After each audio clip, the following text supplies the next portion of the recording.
2015માં થયેલા પાટીદાર આંદોલન વખતે હાર્દિક પટેલ, દિનેશ બાંભણિયા, ચિરાગ પટેલ સહિત અનેક આંદોલનકારીઓ સામે થયેલા રાજદ્રોહ સહિતના ગંભીર કેસ સરકારે પરત ખેંચી લીધા હોવાનો દાવો થયો છે। પહેલા દિનેશ બાંભણિયા અને બાદમાં હાર્દિક પટેલે સોશિયલ મીડિયા પર આ દાવો કર્યો। સાથે જ બંનેએ ગુજરાત સરકારનો આભાર માન્યો। જો કે બીજી તરફ તત્કાલીન આંદોલનકારી અને હાલ કોંગ્રેસના નેતા મનોજ પનારાએ કહ્યું કે સરકારને પોતાની ભૂલ સમજાઈ છે, એટલે એમાં આભાર માનવાનો ન હોય। હાર્દિક પટેલે એક્સ પોસ્ટમાં લખ્યું કે ગુજરાતમાં થયેલા પાટીદાર આંદોલન દરમિયાન મારા સહિત સમાજના અનેક યુવાનો પર લાગેલા રાજદ્રોહના ગંભીર કેસ આજે ભૂપેન્દ્ર પટેલની સરકારે પરત ખેંચી લીધા છે। હું સમાજ તરફથી ગુજરાતની ભાજપ સરકારનો વિશેષ આભાર વ્યક્ત કરું છું। પાટીદાર આંદોલનથી ગુજરાતમાં બિન અનામત વર્ગ માટે આયોગ નિયમ બન્યું, 1000 કરોડની યુવા સ્વાવલંબન યોજના લાગુ થઈ અને દેશમાં આર્થિક આધાર પર સવર્ણોને 10% અનામતનો લાભ મળ્યો। હું પ્રધાનમંત્રી નરેન્દ્ર મોદી, ગૃહ અને સહકાર મંત્રી અમિત શાહ અને રાજ્યના મુખ્યમંત્રી ભૂપેન્દ્ર પટેલનો પુનઃ દિલથી આભાર વ્યક્ત કરું છું।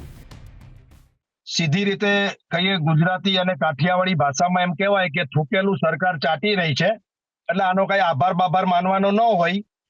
સરકારે કરેલી ભૂલ અને સરકારે જે રીતે પાટીદાર આંદોલનને દબાવવા માટે ગોળીબારો કરેલા, રાજદ્રોહના કેસ કરેલા, અનેક બેન દીકરીઓને જેલમાં નાખેલી અને લાખો યુવાનો ઉપર ખોટા કેસ કરી અને હજારો યુવાનોને જેલમાં પૂરેલા, અને હવે એ એમની ભૂલ ધીરે ધીરે સરકારને સમજાય છે, એટલે એ પોતાની ભૂલો પાછી સુધારવાના પ્રયત્ન કરે છે। આ હકીકત છે। બાકી આમાં કઈ આભાર માની દેવો સરકારનો બહુ મોટું સરકારે અમારી ઉપર ઉપકાર કરી દીધો છે એવું કઈ છે નહીં। અમે ઘણું બધું ગુમાવીને થોડું મેળવ્યું છે, અને એની જો કોઈ જવાબદાર હોય તો એ રાજ્ય સરકાર ગુજરાતની છે। જે પાટીદારો માને છે કે અમારી સરકાર છે, એ જ પાટીદારોને દમન કરવામાં આ સરકારે કઈ બાકી નથી રાખ્યું।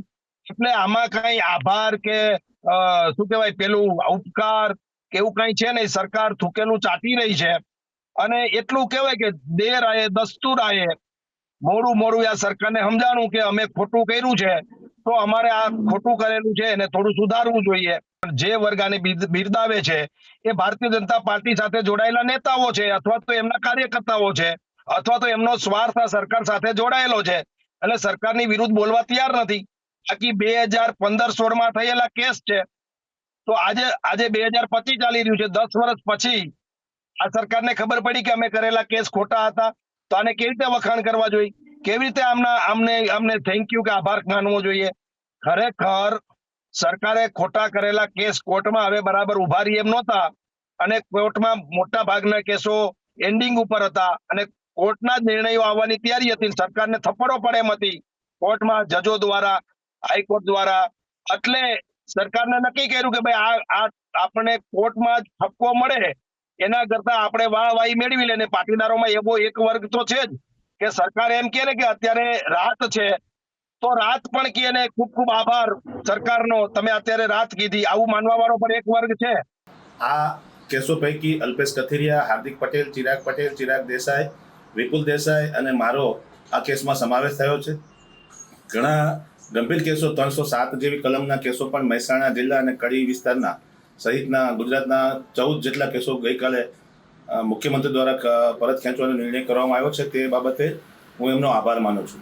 જ્યાં સુધી સરકાર પોતાના પ્લેટફોર્મ ઉપરથી કોઈ જાહેરાત ન કરે ત્યાં સુધી એ માહિતીને ઓથેન્ટિક સમજી કેવી રીતે શકાય, અને સરકારે જાહેરાત કર્યા પછી પણ એને કાનૂની પ્રક્રિયાને ફોલો કરવાની હોય છે।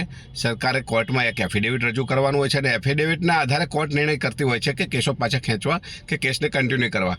એટલે જ્યાં સુધી સરકારના માધ્યમ દ્વારા, સરકારના કોઈ ઓથેન્ટિક માધ્યમ દ્વારા એની જાહેરાત ન થાય ત્યાં સુધી કોઈ ખુશ થવાની જરૂર નથી। એમાં 8 જેવા કેસો ગાંધીનગરના છે, 3 જેવા કેસ અમદાવાદના છે, 2 કેસ સુરત શહેરના અને 1 મહેસાણાનો। કુલ 14 કેસો બાબતે નિર્ણય લીધાની પ્રાથમિક જાણકારી છે સરકાર દ્વારા। અને આજ સાંજ સુધીમાં અથવા શનિ રવિ હોવાથી સોમવારે ગૃહ મંત્રાલય અથવા એના લાગુ સંલગ્ન જે મંત્રાલય, કાયદા કે ગૃહ વિભાગ તરફથી આ બાબતે સત્તાવાર જાણકારી આપવામાં આવશે। અને હાલ જે સરકારશ્રીએ જે નિર્ણય લીધો છે એની સત્તાવાર જાહેરાત થયા પછી એની વિશેષ પ્રતિક્રિયા આપી શકાશે। અને આવનારા દિવસોમાં હજી પણ સુરત અને ઉત્તર ગુજરાતના જે વધારે કેસો પડતર છે, કે જે કેસો પણ પરત ખેંચવાની સરકારશ્રી તરફ માંગણી મૂકી છે, એ કેસો પણ વહેલી તકે પરત ખેંચાય એવી અમે આશા રાખીએ છીએ। એમના કારણોમાં તો કોઈ ખાસ કારણો નથી, ઘણા સમયથી માંગણી હતી અને વખતો વખત જુદા જુદા આગેવાનો દ્વારા, જુદા જુદા વ્યક્તિઓ દ્વારા, સંસ્થાઓ દ્વારા બાબતે સરકાર સાથે પરામર્શ થતો રહેતો હોય છે. પરંતુ અત્યારે માત્ર ને માત્ર જે પણ યુવાનો, મહિલાઓ જે કોર્ટની કાર્યવાહીમાં ભોગ બની રહ્યા છે, ધક્કા ખાઈ રહ્યા છે, ખર્ચાઓ થઈ રહ્યા છે, સમયનો વ્યસ્તતા, સમય દુરુપયોગ થઈ રહ્યો છે, અને સાથોસાથ પોલીસની એનઓસી મેળવવી, પાસપોર્ટ મેળવવામાં જે તકલીફો પડી રહી છે, એમાંથી એ પરિવારને અને એ વ્યક્તિને કે જેના પર કેસો થયા છે એમને રાહત મળશે એનો અમને સવિશેષ આનંદ છે.